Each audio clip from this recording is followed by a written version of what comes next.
ஆண்டவராகிய இயேசு கிறிஸ்துவின் நாமத்தில் அன்பின் வாழ்த்துக்கள். இந்த நிகழ்ச்சிக்கு உங்களை அன்போடு கூட வரவேற்கிறேன்.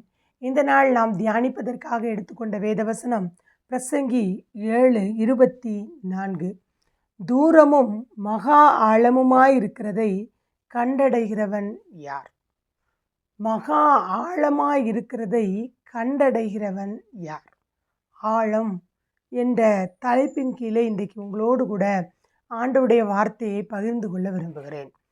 கடல், ஏரி, குளம் எல்லாவற்றிற்கும் ஒரு ஆழம் உண்டு. கடலிலே மிகப்பெரிய ஆழம் உண்டு. அந்த ஆழத்திற்குள் சென்றுதான் முத்துக்களை எடுப்பார்கள். ஆழத்திற்குள் செல்லும் பொழுது பல காரியங்களை கண்டுபிடிக்க முடியும், பல காரியங்களை தெரிந்து கொள்ள முடியும். நம் உள்ளத்திற்குள் கூட ஒரு ஆழம் உண்டு. சிலர் சொல்லுவார்கள், என் உள்ளத்தில் இருக்கிற ஆழத்தை, அந்த உள்ளத்தின் ஆழத்தில் இருக்கிற வேதனையை, கஷ்டத்தை யார் புரிந்து கொள்ளுவார்கள் என்று அநேகர் சொல்லுவதுண்டு. அப்படியானால் நம்முடைய உள்ளத்திற்குள் கூட ஒரு பெரிய ஆழம் இருக்கிறது. கடலிற்கு மிகப்பெரிய ஆழம் உண்டு. மிக ஆழமான பகுதி பசிபிக் மகா சமுத்திரத்தில் மரியானா என்னும் இடத்தில்தான் ஒரு மிகவும் ஆழமான பகுதியாக இருக்கிறதாம். அங்கே அநேக கப்பல்கள் கூட மூழ்கி போயிருக்கிறது என்று சொல்லப்பட்டிருக்கிறது. ஆழம் ஆபத்தானதும் கூட. ஆழத்திற்குள்ளாக முத்தெடுக்க செல்கிறார்கள். தூத்துக்குடி மாவட்டம் முன்பு முத்தெடுப்பதிலே மிகவும் ஃபேமஸாக காணப்பட்டது. தங்களுடைய உயிரை பணயம் வைத்து தான் அவர்கள் முத்தெடுக்க உள்ளே செல்வார்கள். அதற்கு விசேஷமான கண்ணாடிகளை எல்லாம் அணிந்து கொண்டு மேலே படகு நிற்கும். அந்த படகிலே இவர்களுடைய வயிற்றோடு சேர்த்து கயிறை கட்டிவிட்டு கயிறை மேலே வைத்திருப்பார்கள். அப்படியே உள்ளே இறக்குவார்கள். அந்த முத்தானது பாறைகளிலே ஒட்டி கொண்டிருக்குமாம். இவர்களை கயிறை கட்டி உள்ளே இறக்கும் பொழுது அவர்கள் உள்ளே போய் தேடி அந்த முத்தை எடுக்க வேண்டும். ஆழத்திற்குள்ளாக சென்று தான் அந்த முத்தை எடுக்க முடியும். ஏதாகிலும் ஆபத்து என்று சொன்னால் அவர்கள் தங்கள் சரீரத்தை குலுக்க வேண்டும், ஆட்ட வேண்டும். அப்பொழுது இவர்களுக்கு ஏதோ ஆபத்து என்று வேகமாக மேலே நிற்கிறவர்கள் கயிறை பிடித்து இழுத்து விடுவார்கள். அப்படி என்றால் தான் அவர்களை காப்பாற்ற முடியும், இல்லை என்றால் காப்பாற்ற முடியாது. உயிரை பணயம் வைத்து கடலுக்குள்ளாக இருக்கிற, ஆழத்திற்குள்ளாக இருக்கிற முத்துக்களை அவர்கள் சம்பாதிப்பதற்காக எடுக்கிறார்கள். அந்த முத்து விலையேற பெற்றது. அதை ஏலம் விட்டு பல லட்சங்களுக்கு அதை விற்று அவர்களுடைய வாழ்க்கையை நடத்தினார்கள். இப்பொழுது அது தடை செய்யப்பட்டு விட்டது. அப்படியானால் ஆழத்திற்குள் தான் இப்படிப்பட்ட ஆசீர்வாதங்கள் இருக்கிறது. அவ்வளவு ரிஸ்க் எடுத்து உள்ளே போய் எதற்காக? சம்பாத்தியம் பண்ணுவதற்காக தங்கள் உயிரையே பணயம் வைத்து ஆழத்திற்குள்ளாக செல்லுகிறதை பார்க்கிறோம். ஆழம் என்பது கொஞ்சம் ஆபத்தானதும் கூட. ஆனால் ஆழத்திற்குள்ளாக ஆபத்து தான். அதையும் தாண்டி ஆழத்திற்குள்ளாக போகும் பொழுது சில ஆசீர்வாதங்களையும் சுதந்திரிக்க முடிகிறது. நம்முடைய ஆவிக்குரிய வாழ்க்கைக்கு கூட ஒரு ஆழம் இருக்கிறது. இன்றைக்கு அநேக கிறிஸ்தவ வாழ்க்கை மேலோட்டமாக இருக்கிறது. நுனிப்புள் மேய்ந்து கொண்டு ஏதோ பக்தி இருக்கிறது போதும் என்கிற நிலையோடு, ஏதோ கொஞ்சம் வேதத்தை வாசிக்கிறேன், ஏதோ பரிசுத்தமாக இருக்கிறேன், ஏதோ கொஞ்சம் ஜெபிக்கிறேன், போதும் என்கிற நிலையிலே அநேகர் திருப்தி அடைகிறதை பார்க்கிறோம். அப்படி அல்ல. ஒவ்வொன்றின் ஆழத்திற்குள்ளாக போக போக போக ஆண்டவரின் மகத்துவங்களையும் நாம் அறிந்து கொள்ள முடியும். அநேக ஆவிக்குரிய ரகசியங்களையும் அறிந்து கொள்ள முடியும். அநேக ஆசீர்வாதங்களையும் ஆழத்திற்குள்ளாக நம்மாலே பெற்றுக்கொள்ள முடியும். ஜெபத்தின் ஆழத்திற்குள்ளாக நாம் போக போக அந்த ஜெபத்தின் மேன்மையை நாம் ருசிக்க முடியும். வேதத்தின் ஆழத்திற்குள் போக போக வேதத்தில் உள்ள ரகசியங்களை ஆண்டவர் நமக்கு கற்றுக் கொடுக்கிறார். இப்படி ஆழத்திற்குள்ளாக போகும் பொழுது அநேக ஆசீர்வாதங்களையும் அநேக மகத்துவங்களையும் ரகசியங்களையும் நாம் கற்றுக்கொள்ளலாம். இன்றைக்கு இந்த ஆழத்தினால் உண்டாகும் சில ஆசீர்வாதங்களை நாம் தியானிக்க போகிறோம். முதலாவது ஆதியாகமம் 49வது அதிகாரம் 25வது வசனத்திலே நாம் வாசிப்போமேயானால், ஆதியாகமம் 49:25. உன் தகப்பனுடைய தேவனாலே அப்படி ஆயிற்று, அவர் உனக்கு துணையாயிருப்பார். சர்வ வல்லவராலே அப்படி ஆயிற்று, அவர் உயர வானத்திலிருந்து உண்டாகும் ஆசீர்வாதங்களினாலும் கீழே ஆழத்தில் உண்டாகும் ஆசீர்வாதங்களினாலும் என்று வாசிக்கிறதை பார்க்கிறோம். யாக்கோபு தன்னுடைய 12 குமாரர்களையும் தன்னுடைய கடைசி காலத்தில் இவர் ஆசீர்வதித்து இந்த ஆதியாகமம் 49ஆம் அதிகாரம் முழுவதும் சொல்லுகிறதை பார்க்கிறோம். அதில் விசேஷமாக ஸ்பெஷலாக யோசேப்புக்கு அநேக ஆசீர்வாதங்கள் சொல்லப்பட்டிருக்கிறது. யோசேப்பு கனிதரும் செடி என்றெல்லாம் ஆரம்பிக்கிறது 22வது வசனத்திலிருந்து. இப்பொழுது சொல்லும் பொழுது வானத்தின் உயர வானத்தின் ஆசீர்வாதங்களினாலும் கீழே ஆழத்தில் உண்டாகும் ஆசீர்வாதங்களினாலும் ஆழத்திலே உண்டாகும் நீரூற்றுக்களின் ஆசீர்வாதங்களினாலும், ஆழத்திலிருந்து தான் நீரூற்றுக்கள் வருகிறது. அப்படின்னா உயர வானத்திலும் ஆசீர்வாதம், கீழே உனக்கு நீரூற்றுக்களினாலும் ஆசீர்வாதம் என்று விசேஷமான ஸ்பெஷலான ஆழத்தின் ஆசீர்வாதத்தை யோசேப்புக்கு வாக்கு பண்ணுகிறதை பார்க்கிறோம். யோசேப்பை நினைக்கும் பொழுது யாக்கோபின் உள்ளம் மிகவும் மிகவும் மிகவும் வேதனை. அவனுடைய வாழ்க்கையில் அவன் சந்தித்ததான சகோதரர்கள் அவனை பகைத்து குழியிலே போட்டு, அவனை மீதியானியர்கள் கையில் அவனை விற்று போட்டு, அங்கே அவன் போய் சிறைச்சாலையின் அனுபவத்தை எல்லாம் தாண்டி வந்து இன்றைக்கு நல்ல ஒரு உயர்ந்த பதவியிலே இருக்கும் பொழுது பஞ்சகாலத்திலே சகோதரர்கள் அங்கே போக வேண்டிய ஒரு சூழ்நிலை வருகிறது. இப்பொழுது எல்லாரும் தன் தகப்பன் எல்லாரும் போய் ஒரு இடத்திலே மொத்தமாக குடியிருக்கிறார்கள். இப்பொழுது தன் மகன் மரித்து போனான் என்ற மகன் உயிரோடு இருப்பது மட்டுமல்ல, நல்ல உயர்ந்த பதவியிலே ஆசீர்வாதமாக இருக்கிறான் என்பது யாக்கோவுக்கு மிகவும் ஒரு சந்தோஷமான விஷயம். எனவே தன்னுடைய கடைசி காலத்திலே அவரை ஆசீர்வதிக்கும் பொழுது கீழே ஆழத்தில் உண்டாகும் ஆசீர்வாதம், ஆழத்திலிருந்து வருகிற நீரூற்றுக்களினாலே உன்னை ஆசீர்வதிப்பேன் என்று ஆசீர்வதிக்கிறதை பார்க்கிறோம். இன்றைக்கு யாக்கோபை போல பல பகைக்கப்படுகிறதான அனுபவங்கள், குழியிலே தள்ளப்படுகிறதான அனுபவங்கள், சிறைச்சாலை போன்ற வாழ்க்கை, இதெல்லாம் நம்மால் தாங்க முடியாத சில வேதனைகள், இவைகளெல்லாம் இருக்கும் பொழுது ஆண்டவர் நமக்கு வாக்கு பண்ணுகிறார்.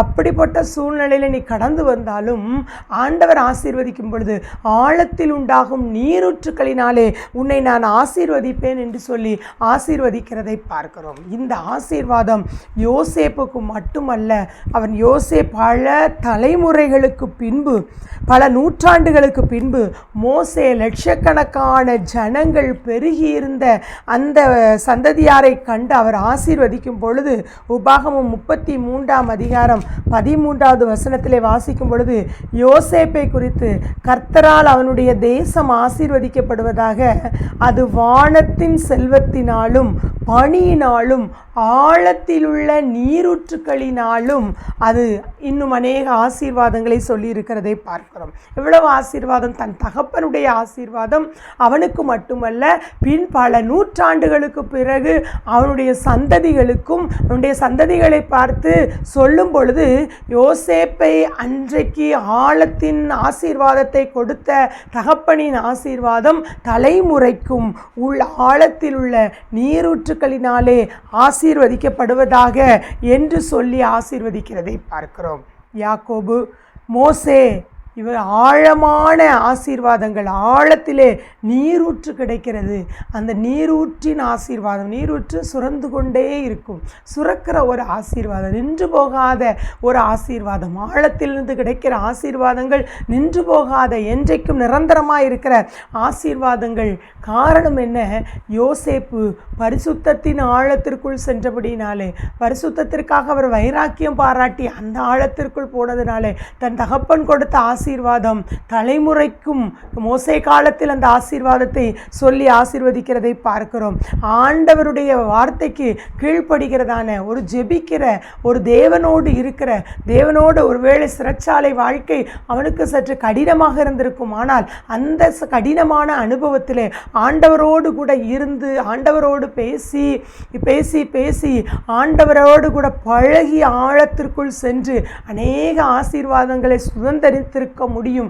எனவே தான் ஒரு தேசத்திற்கு அதிபதியாக உயர்த்தப்பட்டது மட்டுமல்ல, எத்தனை 12 குமாரர்கள் யாக்கோபுக்கு இருந்தாலும் யோசேப்புக்கென்று சில விசேஷமான ஆசீர்வாதங்கள் ஆழத்தில் உண்டாகும் நீரூற்றுக்களினாலே ஆசீர்வதிக்கிறதை பார்க்கிறோம்.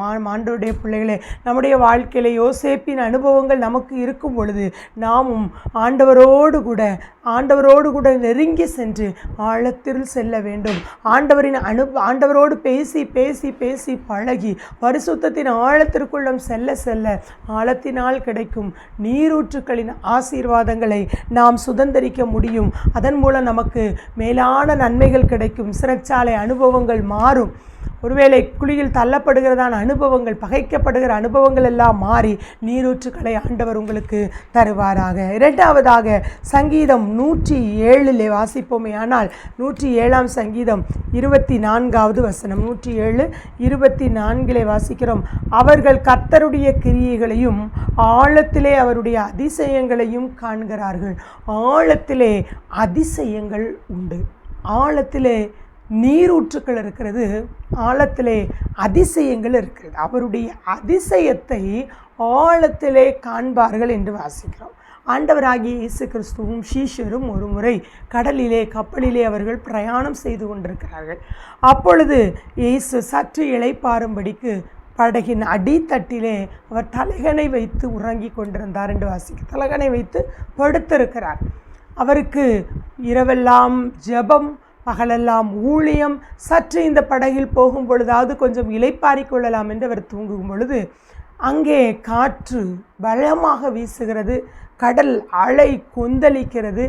இப்பொழுது நிலை தடுமாறுகிற ஒரு நிலை வரும் பொழுது சீஷர்கள் எல்லாரும் பயந்து ஐயரே, ஆண்டவரை போய் எழுப்புறாங்க. ஐயரே, நாங்கள் மடிந்து போகிறது உமக்கு கவலை இல்லையா என்று எழுப்புகிறதை பார்க்கிறோம். இயேசு கிறிஸ்து நம் படகில் இருக்கிறார்.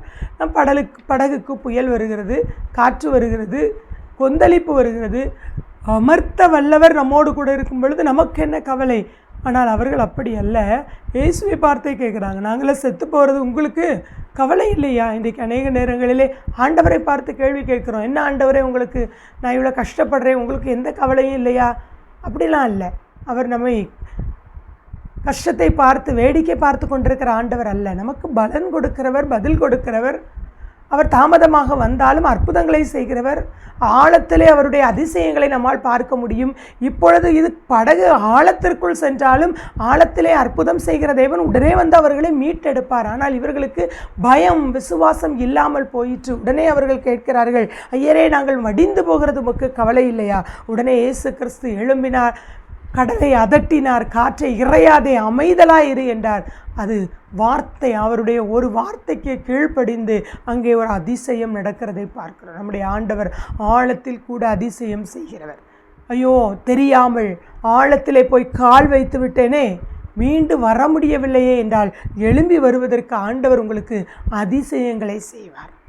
ஆழம் அறிந்து காலை விடு என்று சொல்லுவார்கள். ஆழத்திலே தெரியாமல் எதுவும் தெரியாதபடி விழுந்து விட்டேனே, அல்லது காற்று அப்படியே என்னையும் குடும்பத்தையும் அப்படியே அமிழ்த்த போகிற ஒரு சூழ்நிலையில் நான் கடந்து போய் கொண்டிருக்கிறேனே என்று சொல்லுவீர்களே, ஆனால் ஆண்டவர் ஆழத்தில் உங்களுக்கு அதிசயங்களை செய்வார். ஒரு கப்பலிலே பணியாற்றுகிற ஒரு தொழிலாளி கப்பலின் மேல் தட்டிலே அவர் நின்று கொண்டிருந்தார். ஒரு இரவு நேரம். எல்லாரும் கப்பலிலே அவரவருடைய இருக்கையிலே போய்விட்டார்கள். இவர் மட்டும் மேல் பகுதியில் நின்று பணியாற்றி கொண்டிருக்கிறார். திடீரென்று அவரை அறியாமல் அவர் தவறி விழுகிறார் கடலுக்குள்ளாக. இப்பொழுது அவரை காப்பாற்றுவதற்கு அவர் கத்தி பார்க்கிறார். யாரும் வரவில்லை, யாரும் உதவி செய்ய, யாரும் கவனிக்கவும் இல்லை. இந்த ஒரு இக்கட்டான சூழ்நிலையிலே அவர் ஆண்டவரை நோக்கி கூப்பிடுகிறார். ஆழங்களில் அதிசயங்களை செய்வேன் என்று சொன்னவரே, எனக்கு இறங்கும் என்று ஒரே ஒரு வார்த்தை ஆண்டவரை நோக்கி கூப்பிடுகிறார். மனிதர்களை கூப்பிட்டு பார்த்தார், யாரும் அவருக்கு உதவி செய்யவில்லை. சைகை காட்டி பார்த்தார், யாரும் வந்து உதவி செய்யவில்லை. உடனே அவர் ஆழத்தில் அதிசயம் செய்கிற தேவனை நோக்கி அவர் கூப்பிட்ட பொழுது ஏதோ ஒரு கயிறு கப்பலின் மேல் பகுதியிலிருந்து வருவது போல இருந்திருக்கிறது.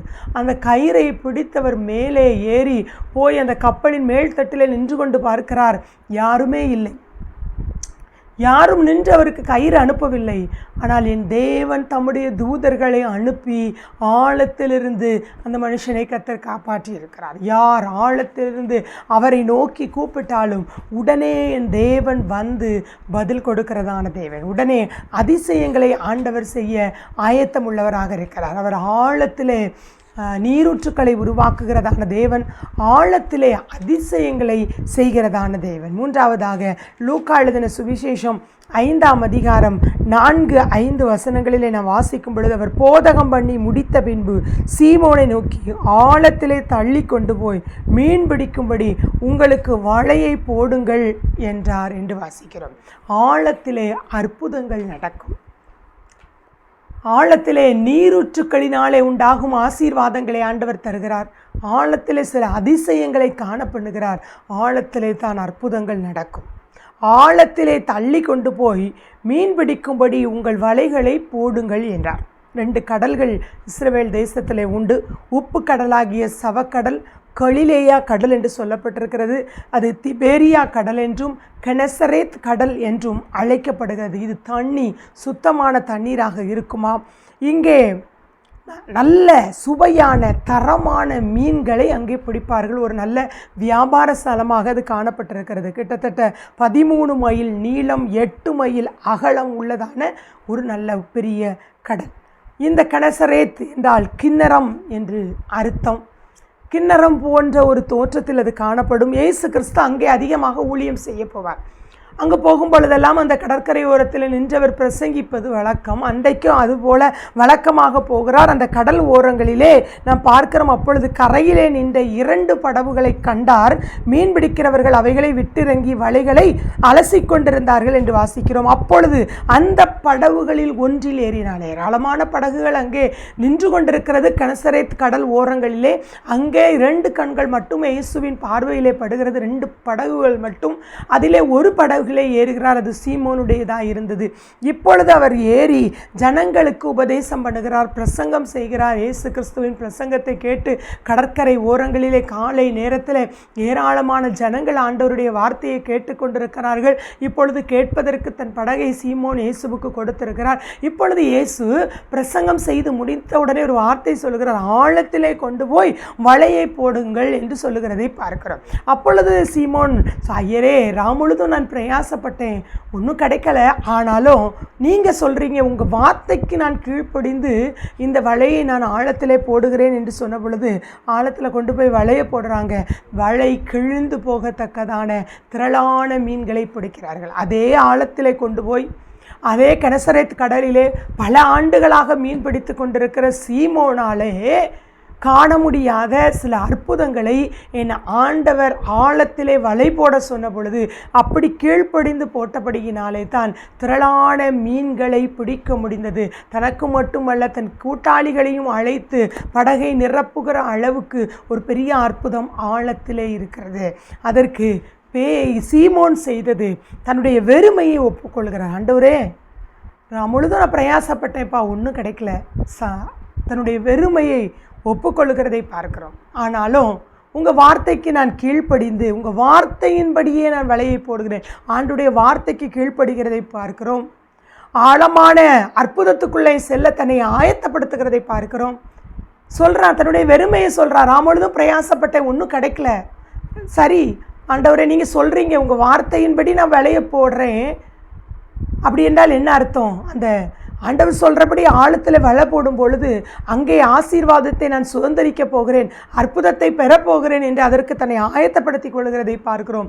விசுவாசத்தை அவர் செயல்படுத்துகிறதை பார்க்கிறோம். ஆழத்திலே அவனுக்கு ஆசீர்வாதங்கள் கிடைக்கிறது. ஆழத்திலே அவனுக்கு அற்புதங்கள் நடக்கிறது. அந்த மீன்களை எல்லாம் அவன் பிடித்து கொண்டு வந்து திருப்தி அடைந்து அதோடு போகவில்லை. அன்றை முதல் அவன் மனிதனை பிடிக்கிறவரானான் என்று வாசிக்கிறான். ஆழத்தில் இவ்வளோ அற்புதம் இருக்கே, ஆழத்தில் கொண்டு வலையை போட சொன்னார், போட்டேன், இவ்வளவு திரளான மீன்கள் இருக்கிறதே. இந்த இயேசுவுக்கு பின்னால் சென்று மனுஷரை பிடிக்கிறவர்களாக மாறினால், ஆண்டவருக்குள்ளாக சென்று இன்னும் இயேசுவின் அற்புதத்தின் ஆழத்தை ருசிக்க விரும்பினான் அந்த சீமோன். அன்று முதல் அவனுடைய வாழ்க்கை மாறினது. மீன் பிடிக்கிற அனுபவம் மாறினது. எவ்வளோ பெரிய ஆசீர்வாதம்! ஆசை அவனுக்கு. ஆழத்தில் வலை போட்ட பொழுது இவ்வளவு அற்புதங்களை செய்கிறவரை பின்பற்றினால், இவர் அற்புதங்களை செய்கிறவரின் ஆழத்திற்குள் சென்றால் எவ்வளவு அற்புதங்கள் நடக்கும் என்று சொல்லி அன்று முதல் மனுஷரை பிடிக்கிறவர் ஆக்கினார். இது முதல் சீமோனை நோக்கி, நீ பயப்படாதே, இது முதல் நீ மனுஷனை பிடிக்கிறவனாய் இருப்பாய் என்று சொன்னார். இந்த சீமோனை கொண்டுதான் ஆண்டவர் சபையை கட்டினார்.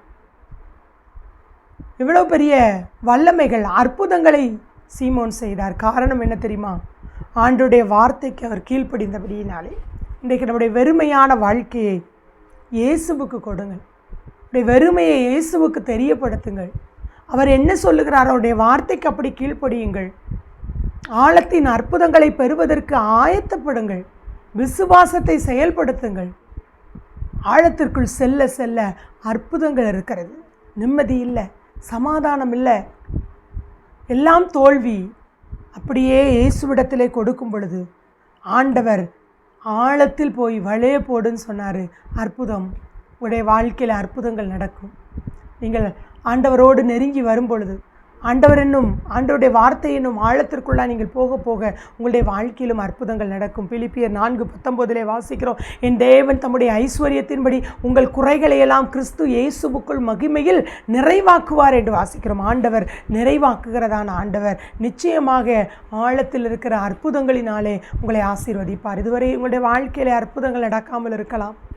ஆண்டவரிடத்தில் கேளுங்கள், ஆண்டவரே அற்புதங்கள் இன்னும் நடக்கவில்லையே, ஒரு அற்புதம் நடக்கட்டும் என்று சொல்லுங்கள். கடல் ஓரத்திலே நின்று வேடிக்கை பார்க்கிறவர்களாக நாம் இருக்கக்கூடாது. ஆழத்திற்குள் சென்று முத்தெடுக்கிறவர்களாக நாம் மாற வேண்டும். ஆழத்தின் அற்புதங்களை அனுபவிக்கிறவர்களாக மாற வேண்டும். ஏதோ வேடிக்கை பார்த்து கொண்டு நாம் போகிறவர்களாக இருக்கக்கூடாது. திரளான படகுகள் நின்றது. இயேசுவின் கண்களிலே 2 படகு பெற்றது. அதில் ஒன்றில் அவர் ஏறினார். அந்த படகு வெறுமையான படகு என்பதை என் இயேசு அறிந்து அதை நிரப்பி கொடுக்கிறார். நிரப்புவதற்கு ஆழத்திற்குள் போக சொல்லுகிறார். ஆழத்திற்குள் செல்ல பொழுது அற்புதத்தை சீமோன் அனுபவிக்கிறதை பார்க்கிறோம். அந்த ஆழத்தின் அற்புதத்தை அனுபவித்த சீமோன் இயேசு இன்னும் எவ்வளவு அற்புதங்களை செய்வார், அதன் ஆழத்தை ருசிப்போம் என்று இயேசுவுக்கு பின் சென்றதை நாம் பார்க்கிறோம். நம்முடைய வாழ்க்கையிலும் ஆண்டவர் நமக்கு அற்புதங்களை செய்வார். அற்புதங்களை செய்யும் பொழுது ஆண்டவரை பின்பற்றுகிறவர்களாக நாம் மாறுவோம். 3வது மீகா 7:19 அவர் திரும்ப நம்மேல் இறங்குவார், நம்முடைய அக்கிரமங்களை அடக்கி நம்முடைய பாவங்களை எல்லாம் சமுத்திரத்தின் ஆழத்திலே போட்டுவிட்டார். ஆழத்திலே பாவங்கள் போடப்படும். நம்முடைய பாவங்களை சமுத்திரத்தின் ஆழத்தில் போட்டுவிட்டார். ஆழத்தில் ஒன்றை போட்டுவிட்டால் எடுப்பது கடினம் அல்லது எடுக்க முடியாது. காரணம், அது ஆழத்திற்குள்ளாக போய்விட்டது. ஆறுகள், ஏரிகள், குளங்களிலே செல்லுகிறோம், குளிக்க செல்லுகிறோம். ஏதாவது ஒன்றை தவற விட்டுவிட்டால் அதை எடுப்பது கஷ்டம். நீச்சல் அடித்து கொஞ்சம் தூரம் வேணால் போய் பிரயாசப்படலாம். பட் அது ஆழத்திற்குள் போகும் பொழுது அதை எடுப்பதற்கு கடினமான ஒன்று. அதுபோல தான் ஆண்டவர் நம்முடைய அக்கிரமங்களை, பாவங்களை எல்லாம் சமுத்திரத்தின் ஆழத்தில் போட்டு விடுவார். அப்போ அதை எடுக்கக்கூடாது. அப்படின்னா என்ன அர்த்தம்? அந்த பாவத்தை நாம் திரும்ப செய்யக்கூடாது, அதை எடுத்து அதை திரும்ப ருசி பார்க்கக்கூடாது. சங்கீதம் 103:12 வாசிக்கிறோம், மேற்குக்கும் கிழக்குக்கும் எவ்வளவு தூரமோ அவ்வளவு தூரமாய் அவர் நம்முடைய பாவங்களை நம்மை விட்டு விலக்கினார் என்று வாசிக்கிறோம். அப்படியானால் ஆண்டவர் பாவங்களை நம்மை விட்டு விலக்கி விட்டார், சமுத்திரத்தின் ஆழத்திலே போட்டு அதை மூடிவிட்டார். திரும்ப அந்த பாவத்தை நாம் செய்யக்கூடாது. பாவத்தில் இருந்த நம்மை, அக்கிரமத்திலே வாழ்ந்து கொண்டிருக்கிற நம்மை, பாவத்தின் சேற்றின் ஆழத்திற்குள் இருந்த நம்மை தூக்கி எடுத்து பரிசுத்தப்படுத்தி அவருடைய பிள்ளையாக வைத்திருக்கிறார். அப்பொழுது பாவத்தை எல்லாத்தையும் சமுத்திரத்திலே போட்டு மூடிவிட்டார். திரும்பியும் அந்த ஆழத்தை தோண்டி அதை போய் பார்க்க வேண்டும், அதை ருசி பார்க்க வேண்டும், அதை செய்ய வேண்டும் என்கிற எண்ணம் நமக்கு வரக்கூடாது. நம் பாவத்திற்காக உண்மையாக நாம் மனஸ்தாபப்பட்டால் அவர் மன்னிப்பது மட்டுமல்ல, அதை சமுத்திரத்தின் ஆழத்திலே போட்டு விடுகிறார். திரும்ப எடுக்கிறவர் அல்ல, அல்லது எடுத்து அதை நினைவுபடுத்துகிறவரும் அல்ல. அது அதோடு போய்விட்டது, ஆழத்தோடு கூட. டைட்டானிக் கப்பல் மூழ்கிவிட்டது கடலிலே பல ஆண்டுகளுக்கு முன்பதாக. அதை சென்று அதில் உள்ள சில உதிரி பாகங்களை பார்க்க வேண்டும் என்பதற்காக 5 சுற்றுலா பயணிகள் நீர்மூழ்கி கப்பலை அதற்கென்று வடிவமைத்து அந்த ஆழத்திற்குள் சென்றதை நாம் கேள்விப்பட்டிருப்போம். அதற்கு கிட்டத்தட்ட இந்திய கோடி மதிப்பு 2 கோடி பணம் மதிப்பு ஒவ்வொருவரும் செலவு செய்து அதற்கென்று பிரத்யேகமாக நீர்மூழ்கி கப்பல்கள் அமைக்கப்பட்டு அவர்கள் அதில் ஆழத்திற்குள் போகும்பொழுது மேலேயும் ஒரு நீர்மூழ்கி கப்பல் அவர்களோடு கூட பயணம் செய்கிறது. இந்த 5 பேரும் உள்ளே செல்லுகிறார்கள். ஆழத்திற்குள்ளாக அது உடைந்து போன 1912ஆம் ஆண்டு நடந்த சம்பவம். 1985ஆம் ஆண்டு அது கண்டுபிடிக்கப்படுகிறது. கிட்டத்தட்ட 2500 பேர் பயணம் செய்கிறார்கள். 1500 பேர் அதிலே மூழ்கி மரித்து போகிறார்கள். அது நொறுங்கி சின்ன பின்னமாகிறது. அதனுடைய பாகங்கள் கடலின் ஆழத்திற்குள் இருக்கிறது என்று அதை பார்க்க சென்றவர்களுடைய நிலைமையும் பரிதாபம். கிட்டத்தட்ட அந்த உடைந்த இடத்திலிருந்து 4 கிலோமீட்டர் தூரத்திலே நீர்மூழ்கி கப்பல் செல்லும் பொழுது மேலே வந்து கொண்டிருந்த கப்பலுடைய சிக்னல் கட்டாகிறது. எந்த தகவலையும் பரிமாற முடியவில்லை. அந்த பரிதாபமாக உயிரிழந்து விட்டனர். ஆழத்திற்குள் பல ஆண்டுகளுக்கு முன்பதாக நடந்த அந்த ஆழத்திற்குள் சென்று அந்த பாகங்களை பார்க்க சென்று தங்களுடைய உயிரை மாய்த்து கொண்டார்கள். அப்படியான ஆழத்திற்குள்ளாக முதலாவது சொன்னேன், ஆழத்திற்குள் ஆபத்து உண்டு என்று சொன்னேன். அப்படியானால் அதை திரும்ப அந்த ஆபத்தை, அது ஆபத்தென்று தெரியும், ஆனால் அதை பார்க்க வேண்டும் என்று சென்று ஆபத்தை சந்தித்து விட்டார்கள். ஆண்டவர் இப்படித்தான் நம்முடைய பாவத்தை சமுத்திரத்தின் ஆழத்திலே போட்டு விடுவார். அதை பார்க்க வேண்டும் என்று திரும்ப நம்ம முயற்சி பண்ணக்கூடாது. நாமும் பிறரை மன்னிக்க வேண்டும். சிலரை மன்னிக்க முடியாது. கசப்புகள், வைராக்கியங்கள் இதையெல்லாம் சமுத்திரத்தின் ஆழத்திலே போட்டு நாம் மூடிவிட வேண்டும். அதை திரும்ப நாம் எடுக்கக்கூடாது. ஆண்டவர் அப்படி தான் சொல்கிறாரு, சமுத்திரத்தின் ஆழத்திலே போட்டு மூடிவிட்டார். எனவே அதை திரும்ப எடுத்து பார்க்க முயற்சி செய்யக்கூடாது. விட்டேன், ஆண்டவருக்காக இதையெல்லாம் நான் விட்டுவிட்டேன், இப்பொழுது ஆண்டவருடைய பிள்ளையாக வாழுகிறேன் என்றால் அதிலே நாம் நிலைத்து நிற்க வேண்டும். நம்முடைய பாவங்கள் ஆழத்திலே போடப்படுகிறது. கடைசியாக எபேசியர் 3ஆம் அதிகாரம் 18-19 வசனங்களில் நாம் வாசிப்போமே. ஆனால் எபேசியர் 3ஆம் அதிகாரம் 18-19 வசனங்கள்.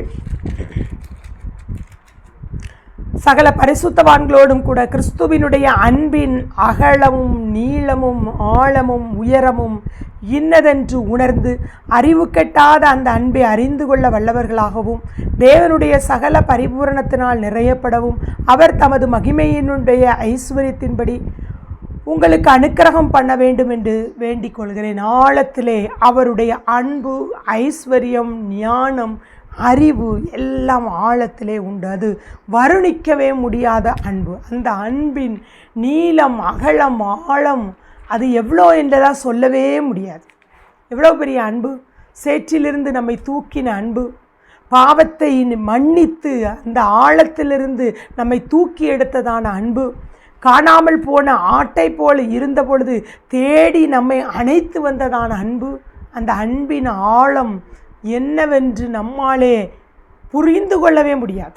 யாரும் அவரை போல் அவ்விதமாய் அன்பு செலுத்த முடியாது. அதுதான் சொல்லியிருக்க, அவருடைய அன்பின் நீளம், அகலம், ஆழம், உயரம் புரிஞ்சுக்கிடவே முடியாது.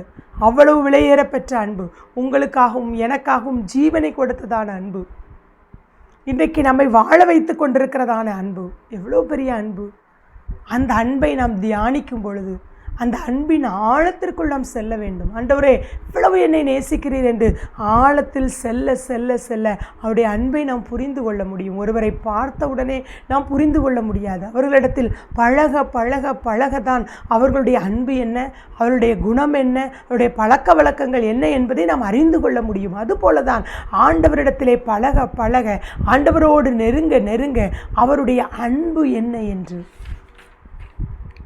அவருடைய அன்பின் ஆழம் என்ன என்பதையும், அவருடைய ஐஸ்வர்யம் என்ன, அவருடைய ஞானம் என்ன, அவருடைய அறிவு என்ன என்பதையெல்லாம் நாம் புரிந்து கொள்ள முடியும்.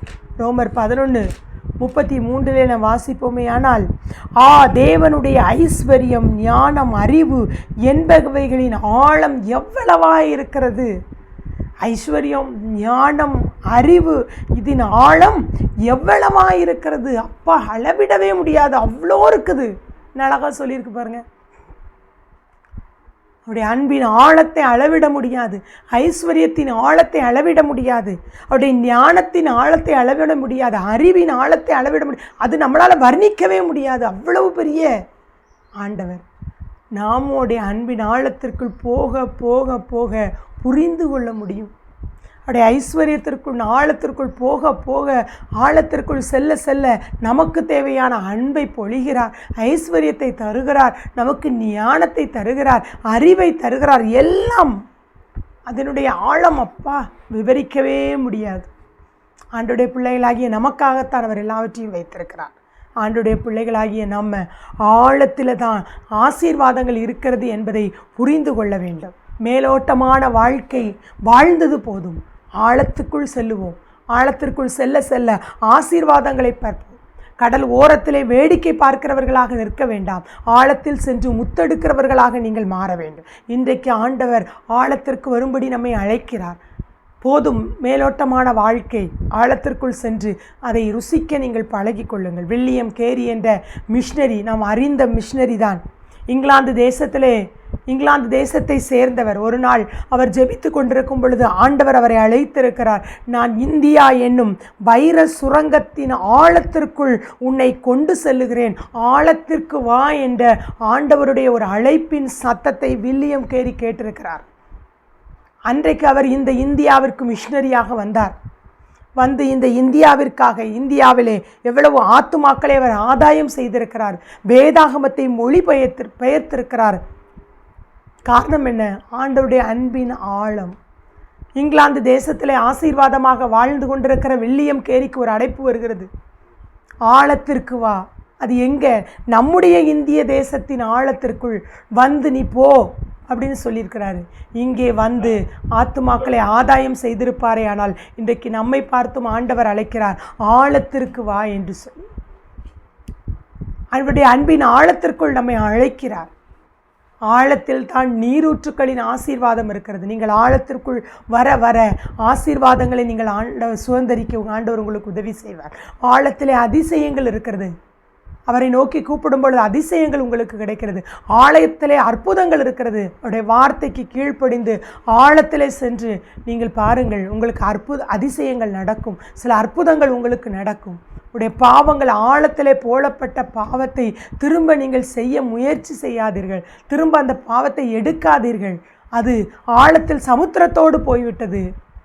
இனிமே ஆண்டவருக்காக வாழ பிரயாசப்படுவோம்.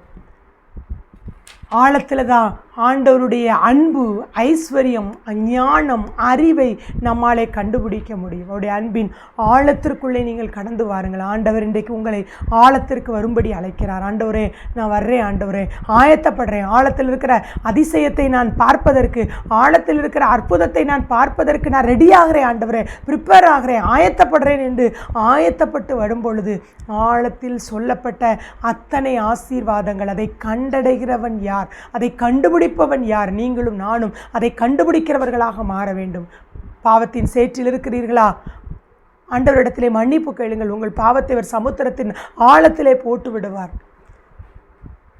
குழியிலே கிடக்கிறீர்களா? எழும்பி வர முடியவில்லை, நிமிர முடியவில்லை, சில அற்புதங்கள் என் வாழ்க்கையில் நடக்கணும், சில அதிசயங்கள் நடக்கணும், காத்திருக்கிறீங்களா? இன்றைக்கு ஆண்டவர் உங்களுக்கு அற்புதம் செய்வார். ஆனால் ஆண்டவர் உங்களை ஆழத்திற்கு அழைக்கிறார். அவருடைய அன்புக்குள்ளாக சென்று அவருடைய ஆழத்தை ருசித்து பாருங்கள். பேதுருவை போல இந்த கடலில் ஆழத்தில் போட்டப்பவே இவ்வளவு அற்புதங்கள் நடக்கிறதே, அற்புதம் செய்தவரோடு கூட சென்று அற்புதத்தின் ஆழத்தை எவ்வளவு ருசிக்கலாம் என்று அன்றைக்கு மனுஷனை பிடிக்கிறவராய் மாறினார். நீங்களும் ஆழத்திற்குள் சென்று உங்கள் வலைகளை போடுங்கள். ஆழத்திற்கு சென்று ஆண்டவருடைய அன்பை அறிந்து கொள்ளுங்கள். ஆழத்திற்குள் போக போக உங்களுக்கு அநேக ஆசீர்வாதங்கள் ஆண்டவர் தந்து உங்களை ஆசீர்வதிப்பார். கண்களை மூடி ஜெபம் செய்வோம். நல்ல ஆண்டவரே, ஆசீர்வாதமான இந்த நாளுக்காக உமக்கு நன்றி செலுத்துகிறோம், உமக்கு ஸ்தோத்திரம் செலுத்துகிறோம். ஆண்டவரே, இன்றைக்கு நாங்கள் ஆழத்தின் ஆசீர்வாதங்களை தியானிக்க எங்களுக்கு பலன் கொடுத்தீரப்பா. ஆழம் என்பது ஆபத்தானதும் கூட தான். ஆனால் அந்த ஆழத்திற்குள் போக போக அநேக ஆசீர்வாதங்களை நாங்கள் சுதந்திரிக்க முடிகிறது என்பதை எங்களுக்கு நீர் கற்றுக் கொடுத்தீர். அதற்காக உமக்கு ஸ்தோத்திரம். இன்றைக்கு ஒருவேளை உள்ளத்தின் ஆழத்திற்குள் வேதனைகளோடு கூட அல்லது ஆழத்தின் படுகுழிக்குள்ளாய் கிடக்கிறேன், தூக்கிவிட யாருமில்லை என்ற ஏக்கத்தோடு ஒருவேளை இந்த நிகழ்ச்சியை பார்த்து கொண்டிருப்பீர்களே, ஆனால் என் தேவன் கரம் பிடித்து அவர்களை நீர் மேலே தூக்கி விடுவீராக. அவருடைய பாவத்தின் சேற்றுக்குள்ளாய் இருப்பார்களே, ஆனால் அந்த பாவத்தை மன்னித்து நீர் சமுத்திரத்தின் ஆழத்தில் எரிந்து போடுகிற தேவனாய் இருக்கிறீர். அதை போட்டு அந்த பிள்ளைகள் மீண்டும் தங்கள் பாவத்தை செய்யாதபடிக்கு ஆழத்தில் கிடைக்கும் நீரூற்றுக்களின் ஆசீர்வாதங்களை அவர்கள் சுதந்திரிக்க, தேவனோடு கூட இருக்க, பரிசுத்தத்தின் ஆழத்திற்குள் செல்ல அவர்களுக்கு நீர் கிருபை செய்ய வேண்டும் என்று நாங்கள் ஜெபிக்கிறோம். நம்முடைய வார்த்தைக்கு அவர்கள் கீழ்ப்படிய, தங்களுடைய இயலாமையை அவர்கள் ஒத்துக்கொள்ள கர்த்தர் ஒவ்வொருவருக்கும் கிருபை செய்யும். ஆழத்தின் அதிசயங்களை காணும்படி எங்கள் பிள்ளைகளுக்கு செய்யும். ஆழத்தின் அற்புதங்களை காணும்படி செய்யும். ஆழத்தில் நம்முடைய அன்பு என்ன என்பதையும், ஐஸ்வர்யம் என்ன என்பதையும், அறிவு ஞானம் என்ன என்பதையும் ஒவ்வொருவரையும் புரிந்து கொள்ளும்படிக்கு கர்த்தர் கிருபை செய்ய வேண்டும் என்று ஜெபிக்கிறோம். மேலோட்டமான வாழ்க்கை போதும் ஆண்டவரே, வேடிக்கை பார்த்த நாட்கள் போதும். ஆழத்திற்குள் சென்று ஆசீர்வாதங்களை அனுபவிக்கிறவர்களாக, ஆழத்திற்குள் சென்று முத்துக்களை எடுக்கிறவர்களாக, அப்படிப்பட்ட அனுபவத்தை கொண்டு ஒரு வில்லியம் கேரி ஆழத்திற்குள் ஆன ஒரு இந்தியாவிற்கு வந்து ஆத்தும ஆதாயம் செய்து வேதாகமத்தை மொழிபெயர்த்த அவரை போல தியாகம் உள்ளவர்கள் இன்றைக்கு எழும்பட்டும். ஆண்டவரை அழைக்கிறீர், ஆழத்திற்கு வரும்படி நாங்கள் உடைய அன்பின் ஆழத்திற்குள் வந்து அநேக ரகசியங்களை கற்றுக்கொண்டு உமக்காக வாழ எங்களுக்கு கிருபை தாரும். தொடர்ந்து உடைய கிருபை சமாதானம் ஒவ்வொருவரையும் தாங்கட்டும். ஆசீர்வதியும். இயேசுவின் நாமத்தில் ஜெபங்கேளும் நல்ல பிதாவே. ஆமேன், ஆமேன். கர்த்தர் உங்களை ஆசீர்வதிப்பாராக.